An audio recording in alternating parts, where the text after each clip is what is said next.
Soy Joan Antonio Aparici Romero, profesor del Departamento de Didáctica y Organización Escolar de la Universidad de Valencia, y voy a hablar del intercambio intercultural, la comunicación entre alumnado. Esta comunicación lo que pretende es establecer algunas fases del proceso de acogida y también establecer algunos elementos que intervienen en el desarrollo multicultural o intercultural en las aulas. En el análisis del proceso de acogida tenemos cuatro fases. La primera fase consiste en reconocer que llegan alumnos de diferentes contextos, con diferente cultura, con diferente lengua, con diferente... Y el objetivo es establecer una primera aproximación y presentación entre todos ellos y entre el profesor y ellos, de toda manera que todo el alumnado pueda sentirse partícipe del aula. Es una fase de conocimiento del otro, de su situación personal y cultural y social. De manera que hay un aprendizaje básico de lo que significa ser de otra cultura, tener otra cultura y con su identidad y sus referentes simbólicos. Esta primera fase es una fase inicial en la cual lo que interesa es que todo alumnado participe, que sea reconocida su cultura, su lengua, su identidad, sus referentes simbólicos y, por tanto, los alumnos lo que hacen es conocer una primera aproximación cultural al conjunto de alumnos diferentes a ellos, de manera que para la segunda fase podemos empezar con una pequeña comparación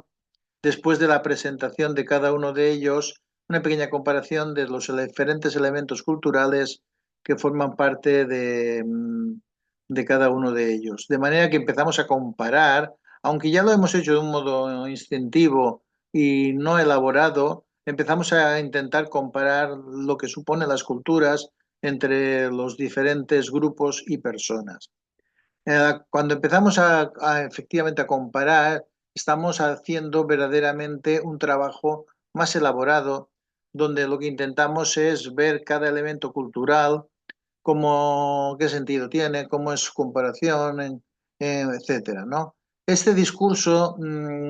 debería ser menos relativista porque efectivamente el relativismo nos dice que toda cultura en general es buena y digna y a veces hemos comprobado que hay elementos culturales no tan buenos ni tan dignos y que necesitan un nuevo replanteamiento.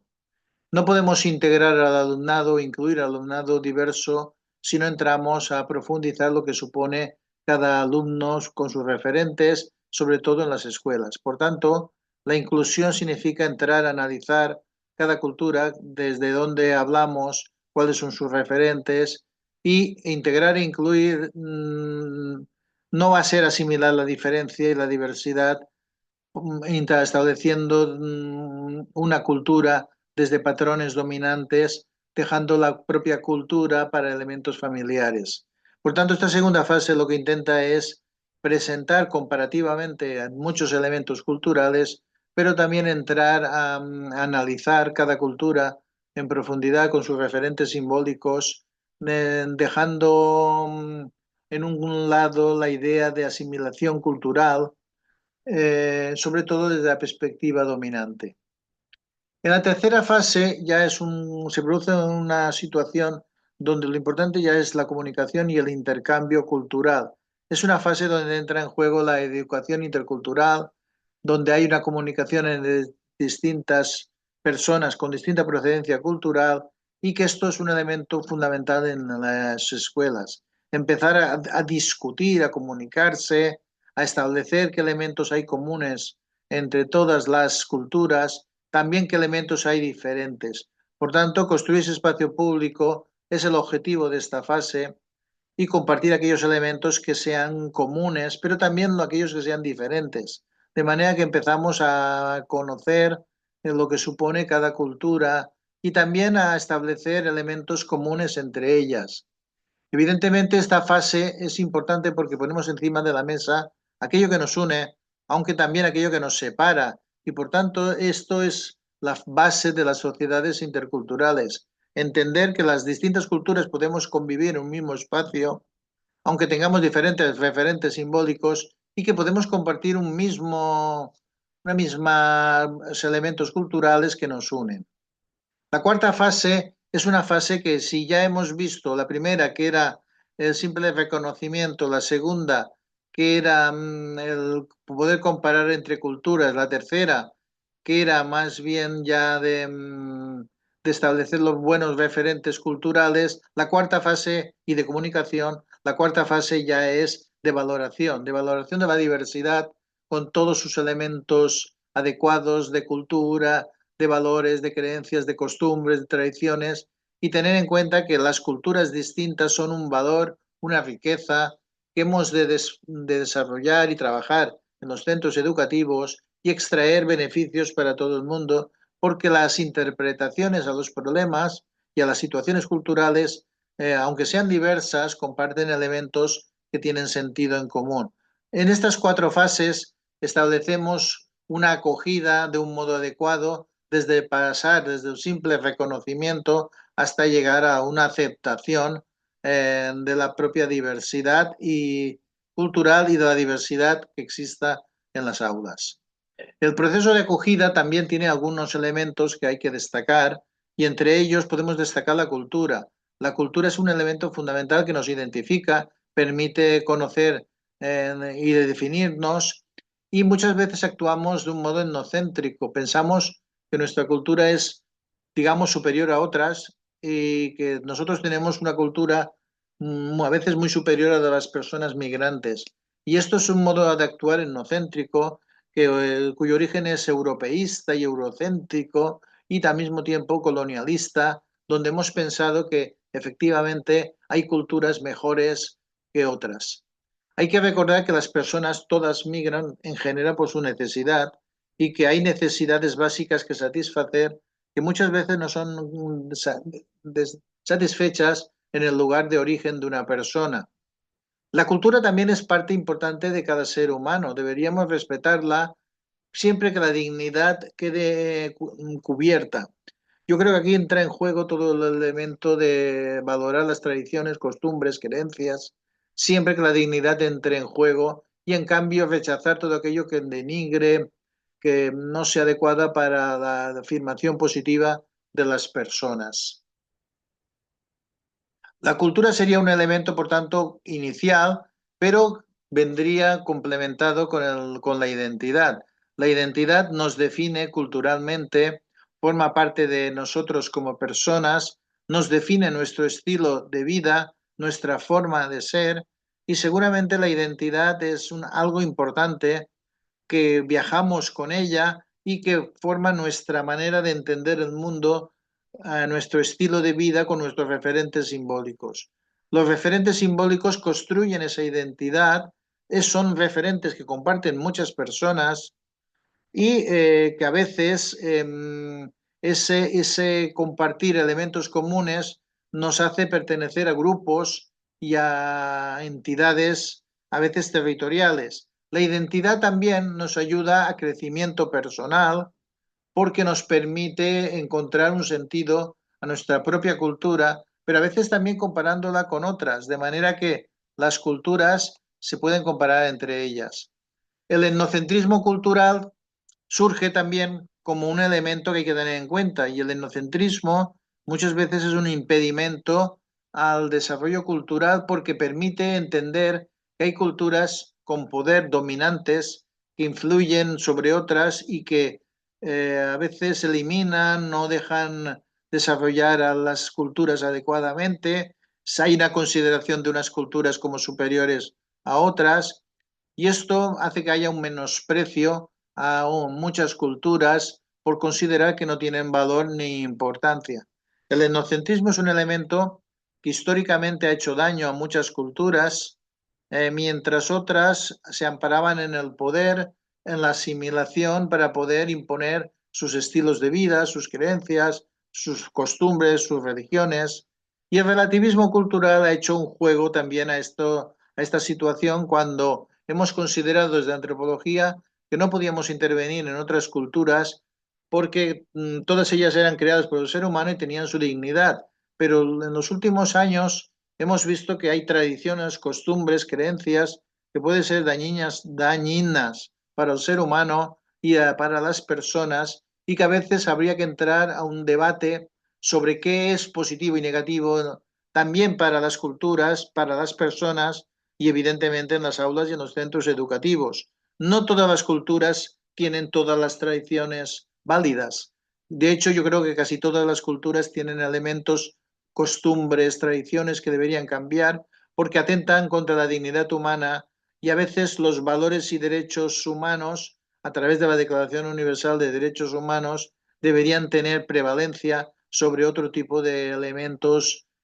culturales. Y esto lo podemos ver en muchas culturas, que habría que cambiar algunas tradiciones, eliminarlas y que no fueran denigrantes para la dignidad de las personas y que permitieran el desarrollo cultural con un cierto valor y con un cierto aprecio. Evidentemente, en los últimos años hemos visto que hay muchos idiomas, que las culturas, cada cultura suele desarrollarse a través de un lenguaje diferente y que sería interesante dominar diferentes idiomas, diferentes códigos simbólicos, porque esto abre fronteras para comunicarse también a nivel laboral para las personas migrantes. No es un malo dominar idiomas, al contrario,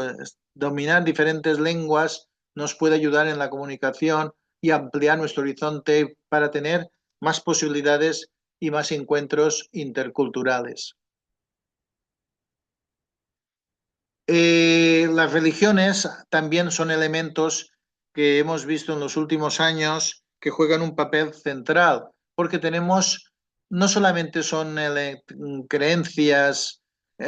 con una determinada fe, sino traducen moralidad, traducen elementos culturales, traducen historia, y a lo largo de la historia hemos visto que ha habido guerras de religión para imponer la propia religión a otros desde aquel enocentrismo religioso. Evidentemente que las religiones establecen estilos de vida, estilos de vivir y de mantener unidas a las personas con una cierta moralidad y que deberíamos luchar para que estas religiones, en vez de permitir la muerte, las guerras y otros elementos denigrantes, sirvieran para establecer elementos de comunicación, intercambio, de paz, de amor, que seguramente nos faltan a través de la religión. El racismo, que muchas veces se produce socialmente,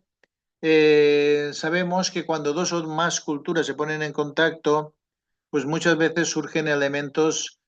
conflictivos, situaciones de rechazo, unas culturas se consideran superiores a otras y aparece el racismo. El racismo biológico era aquel racismo en el cual creemos que unas personas las podemos discriminar por su aspecto físico, los hemos ido traduciendo a discriminarlas por su contenido cultural. De manera que en los últimos años ese racismo biológico que ya defendió el colonialismo, hemos ido pasándolo a un racismo más sociológico. Efectivamente, hay una discriminación de las personas en función de su cultura que también tiene elementos muchas veces físicos con su discriminación física. La apariencia física ha jugado un papel enorme en la historia con la esclavitud, pero también con la marginación de muchas personas que no cubrían el canon europeo de persona blanca. Y eso era un elemento fundamental de comparación, de manera que la apariencia física distinta a ese canon era discriminada a veces con ese racismo o con esa discriminación porque no se aceptaba en el espacio público más que el canon aceptable europeo,